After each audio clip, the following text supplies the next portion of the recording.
There was a time when we thought the Clone Wars might never end. The show finished with season 5. We got a few extra episodes in season 6, but for a very long time we thought that was it. And the fact that we ever got season 7 is a miracle in itself. But the fact that the Siege of Mandalore arc, the final 4 episodes to finish out the Clone Wars, is this good. This is just perfection. An absolute masterpiece of a finale for a show that delivered some insane highs for Star Wars. I cannot help but just love this. Even now, 6 years later, I'm still just so absolutely thrilled and humbled that we even have this. We're so lucky that we got this. Yeah, this is my first time fully watching the Clone Wars series. We're finally doing it on the podcast, and I'm like, okay, it's time to commit. And I know what everyone means now. It is amazing. So, yeah, the Siege of Mandalore, that's a whole emotional story, but also it's a pivotal moment in Star Wars as well, because it just takes place. I don't want to say seconds before Order 66, but it felt like that. But it just Mm. felt like everything that was leading up to the inevitable end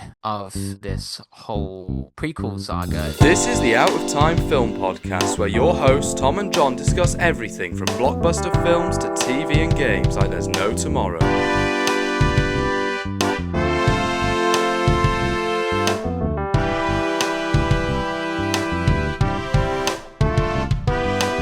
They promoted it as a children's TV show. There's a lot of dark stuff that happens in the show. And I'm like, whoa, whoa. I agree. It's perfection. I want to know your feelings exactly at the beginning. What was it like back then for you to like see it all happen? Back when I was a wee lad, I would have been 5 when the Clone Wars movie came out, and I remember seeing that at the cinema. Just greatest day of my life. I still remember how excited I was. It was really great growing up with it all. I remember I signed a petition when I was like, oh, I need to see the end of the Clone Wars. I need to know what happens. Oh I my kind of God. you sign a petition with hope, but you never think that's going to actually happen. And then it did. Wow. Oh my God. And then when season 7 aired, I remember I started watching the Bad Batch arc, and I was like, no, this is wrong. I don't remember enough of all this. So I went back and I watched it all, and then watched the Siege of Mandalore on May the 4th, on the final day that it all ended. I mean, it was, On I May think the it, 4th? Damn. yeah, of Damn. Wow. course. This whole thing has this brilliant sense of imposing doom the whole Mm. time. There is a hopelessness and a dread. There's a scene where Obi-Wan says, capture Maul and maybe we can learn more from him. And I think that's such dramatic irony because the audience know, honey, it's too late. There's nothing that Maul could tell you that's going to stop what is already in motion. And I think that it's very, very clever how the episode does that.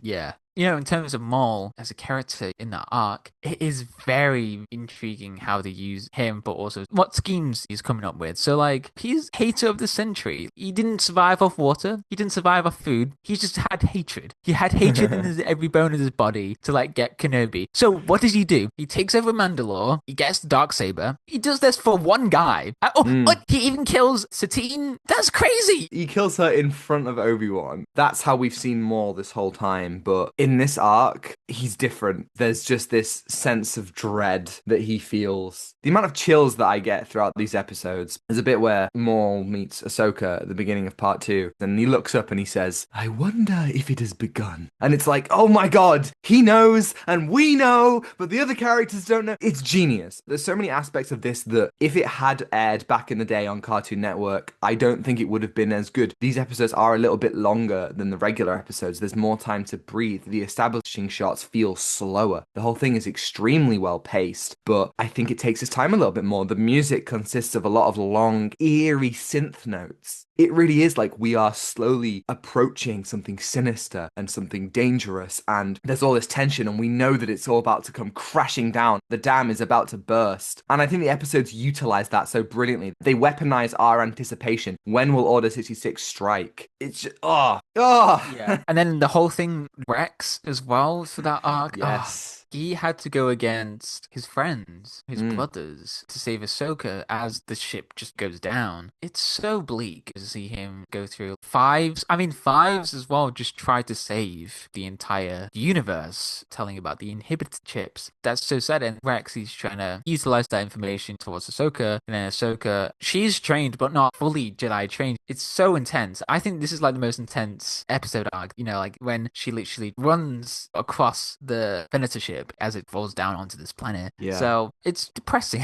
It's just so sad. Yeah, it's such beautiful symbolism. As this era ends, we literally see one of the main symbols of this era, the Venator, come crashing down. And I think that is an awful poetry. Did you notice that, obviously this is the great thing about Star Wars, is that it builds on itself in every direction, the past, the present, the future. And with Ahsoka, you're talking about like she's not fully trained, but did you notice that when the clones first turn on her, she's using all the skills that she learned in Tales of the Jedi when it shows Anakin trained to getting the clones in a circle around her and she's got to block. So that's like an little extra thing they added after that. Did you remember? Did that come up? No, I was just sad. I was just sad into the moment. I was just, wow, yeah, it's Oh happened, my God. guys. Order 66, yeah.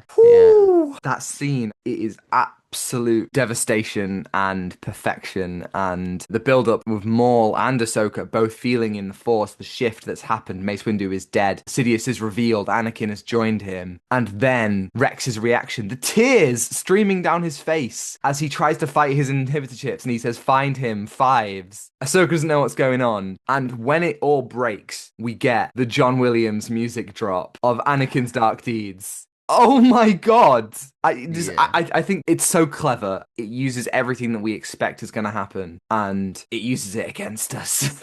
Yeah, and it also utilizes when Ahsoka feels that something is very wrong. She hears all the things we've heard in that scene in Revenge of the Sith. When Ahsoka hears the voices, for Anakin, they use the audio of Hayden Christensen and Matt Lanter as a way to kind of pay homage to both actors to have played him. And I think that's really, really cool. That's a really powerful moment because it's like, this is the really sad part. What if Ahsoka was actually there to save Anakin? Depression. Oh God. That's the most heartbreaking part about this arc is when Ahsoka has that last meeting with Anakin, and then Anakin gives her the lightsabers, and then that last shot as you see him smiling at Ahsoka as the soldiers go by and everything. Oh my God. Gone. Even thinking about it, tears are welling up. I don't know how they did it. And throughout, Ahsoka is missing him. You know, she has the call with Obi-Wan and she's like, I need to speak to Anakin. And then she has the call with Windu and Yoda. And again, she's missing him and she hears and whispers his name. She doesn't know what's happened to him. And that's kind of devastating. A really cool thing about this episode is how it ties into Revenge of the Sith in very, very clever ways. So of course, at the beginning, we have the Jedi going off to save the Chancellor, which is how Revenge of the Sith opened. But also, now I know that you haven't watched Revenge of the Sith in a while, so I don't know if you caught on to this, but when Ahsoka and Rex go to the meeting with Windu and Yoda and Ki-Adi-Mundi and Aayla Secura, that's a scene from Revenge of the Sith. The opening of that scene where they say, I sense a plot to destroy the Jedi, that's a scene from Revenge of the Sith. So the idea is that when the scene in Revenge of the Sith finishes, that's when Ahsoka and Rex enter the scene. And I think that's such a brilliant little thing. Right, because I did feel like there were some similar things about what Mace was saying. He was like, oh, yeah. I love how in the prequels, it's always massive red flags that happen. Palpatine, he's actually a little bit sus right there. He's creating, obviously, a pointless war, but that just makes it even more heartbreaking when his plan could have been foiled. Yeah, I mean, it's just the fact that he had this planned since before Phantom Menace. I mean, Maul, when he is released by Ahsoka, has that moment where he goes, brilliant, because he knows that Palpatine had something going on, but didn't know exactly how he'd do it. So discovering that it was all the clones, he's almost impressed. He can appreciate the genius behind the plan, and it is a very smart plan to really weasel your way in and destroy the Jedi from the inside. It's insane, but the toll that it takes on the clones, I mean, you can see it in this arc. The clones shift into these drones. They've lost their personality. They stand differently. There's a scene where Rex is just crying, and he's just like, there's nothing we can do. We've got to kill these guys. And Ahsoka's like, no, they're still good men, and we're not going to kill them. And I think seeing the human reaction from an actual clone is another layer that makes it so tragic. This show genuinely makes the prequel so much better. A lot of people now take it for granted how much Star Wars adding layers to things retroactively makes stuff better. It's why I would love to see a show like this for the sequel trilogy, because I will never watch Revenge of the Sith in the same way. And I think that is a massively important thing for a saga such as this, is that now we have so much extra context. Seeing Cody just blast Obi-Wan down in Revenge of the Sith, it's no longer just like, oh wow, what an asshole. It's like he has no control over those actions. So seeing Rex react in that way is just, oof.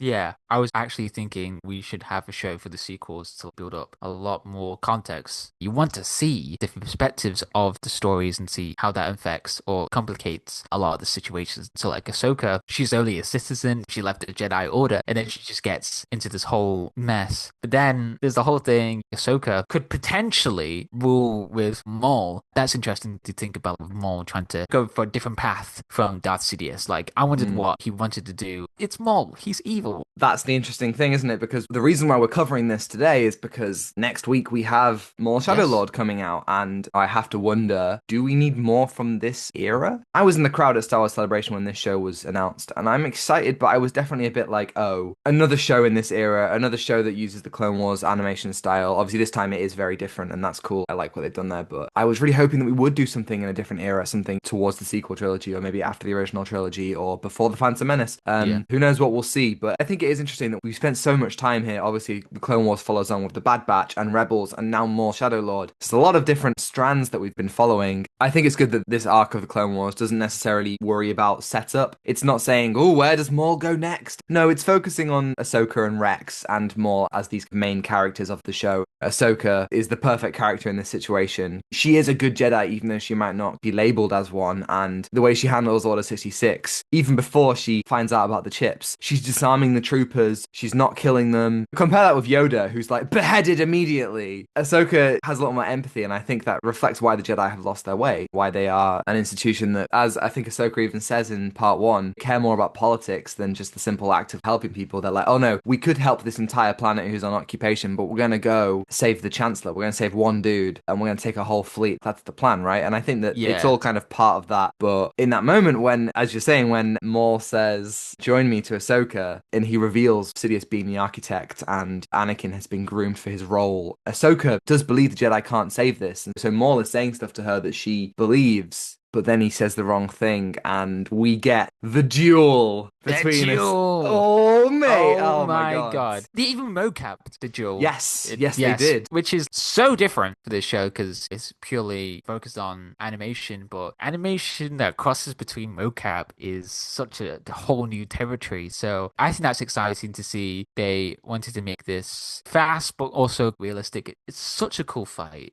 Oh yeah, sorry, before into that, where's the Darksaber? Did Maul lost the Darksaber? Like, lost the Darksaber, just gone down the drain. Oh, okay, never mind. You know, I can't quite remember. So, the thing that Clone Wars doesn't show is that after Maul's duel with Sidious, there's a whole arc called Son of Dathomir, which is a comic. Right.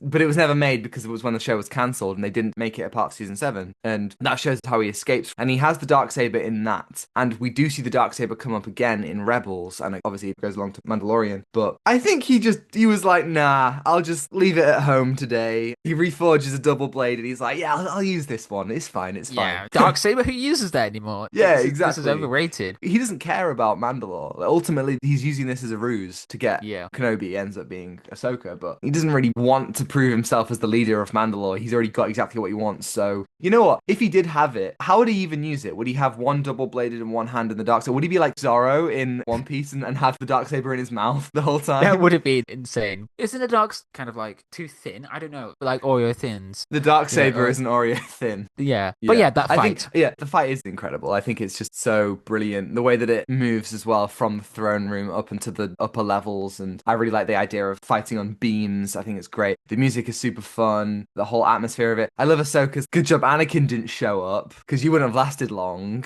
Bold move, her taunting him throughout. I think if I was to give the duel one change, I think instead of saying it's a good thing that Anakin didn't show up, she should have said, it's a good thing you're not fighting the ultimate Jedi Master. I'm a Gundai. And then I'm a Gundai steps out of the shadows. And he's like, I didn't die. No, I knew you were going to do something. I'm a Gundai. I think Maul would have lost that fight. What can I say? I'm a Gundai. Like, I'm a Gundai actually got the Darksaber. He actually fought Oh, Palpatine. of course. Yeah. Now we know where the Darksaber is. Mystery solved. I love that shot of Maul holding his hand out to Ahsoka and the glass smashes. And it's like the entire world explodes for both of them. Maul is like, oh my God, I might actually be getting through to her. And Ahsoka's like, yeah, everything that I understand is not quite how I understood it. I mean, this is the best the show ever looked. And it's crazy that looking back, I mean, season 1, the animation looks rough when you look back on it. Then in season 7, it looks amazing. But even now, watching it 6 years later, these episodes don't look as good as the Bad Batch. It's crazy that animation just kept on getting better with time. But the animation is fantastic here. What a well done show. Yeah, and I have to say they nailed the whole atmosphere for these last 4 episodes.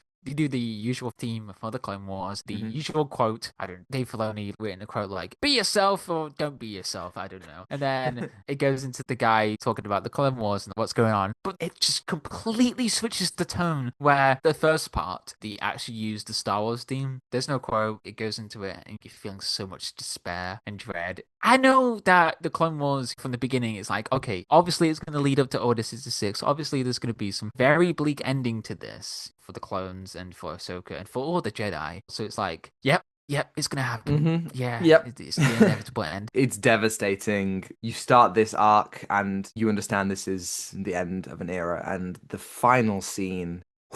The shot they end on is perfection. The fallen, broken helmet is truly signaling the fate of the clone story and what we have watched, the tragedy. And I think it's such a bold way to end. There's no emotional music that swells and plays a familiar leitmotif. There's no fade out. It's just a hard cut to the credits as that synth score continues to play. It's bleak. It's hopeless. Could the Clone Wars ever end any other way? I think that Star Wars TV pretty much always delivers on its series finales, and this is no different. I'm still staggered that we ever got this. Yeah, and that ending, I think that will haunt me forever, because Vader is in that reflection. He picks up Ahsoka's lightsaber and then just wonders what happened, and then all the clone helmets just rest beside the lightsaber. It just sums up everything for this whole saga. It's just insane. I think that fits so perfectly. All of this is so pointless. It was just so sad. I literally had to take a minute to process. There's not even any hope. There's not even like a little glimmer. Like even Revenge of the Sith ends with that final note of Luke and Leia, the twins that will save the galaxy. But this is just, some say these 4 episodes come together to make the best Star Wars movie. Now, I don't agree with that necessarily, but it is a very, very, very strong story. And if you edited these 4 episodes together, they would make an excellent movie. And speaking of, to anybody listening, if you haven't watched the Madman's Knowledge edit that edits together Revenge of the Sith and the Siege of Mandalore, also including stuff from Tales of the Jedi and all the Revenge of the Sith deleted scenes, not all of them, but a few of them, it's over 4 hours long. It genuinely is one of the best fan edits I've ever seen, but also it takes this and Revenge of the Sith and utilizes the grandness of both and the epicness of both, but also the tragedy of it. And together, they work so much better than you could ever imagine. So I'm very, very, very, very highly recommend that. Definitely worth a watch. Where can I watch that? Go on YouTube to Madman's Knowledge channel, watch the video where he talks about it. In the description of the video, there's a link. It's just so very good. But yeah, I guess that's our first, maybe only time we're going to talk about the Clone Wars. Crazy. There's a lot that happens, in the show that we could have talked about, but the Siege of Mandalore, man. Yeah, who knows? Maybe we'll come back to the odd arc. They're always bringing this stuff back. What are you going to give the Siege of Mandalore arc out of 10? A 9 out of 10. I'm close to leaning for a 10, but I'm like, yeah, it's a 9 out of 10 for me. Yeah, I agree. It's pretty damn close, but it is a 9 out of 10. Thank you everybody for listening. If you're listening on YouTube and you liked, you can like and subscribe if you want to see more. And if you're listening on Spotify or Apple, you can follow and give us a 5-star review if you think we're worthy. And next week, I feel like it's crept up on us, but it's the Super Mario Galaxy movie. I thought it was further away than this, but I guess no. Yeah, it's that time of year again. It's a very Mario time in my life right now. Is it? Wow. Is it very Mario time in your life? Oh dear. And you can send us an email at asktimefilmpod@gmail.com. Let us know your thoughts on Super Mario Galaxy movie, and we'll answer right here on the podcast next week. Yeah, so you can follow us on Instagram at OutOfTimeFilmPod to see our incredible thumbnails from Zain, on Twitter for more thoughts from Tom and me, and TikTok to see edited clips, which are all also on Instagram, Reels, and YouTube Shorts. And you can find links to that all in the description below. Thanks to Elle for the excellent theme, and Ronan for logos as always. And I think that's everything. Take away given. Give nothing back. Goodbye. Goodbye.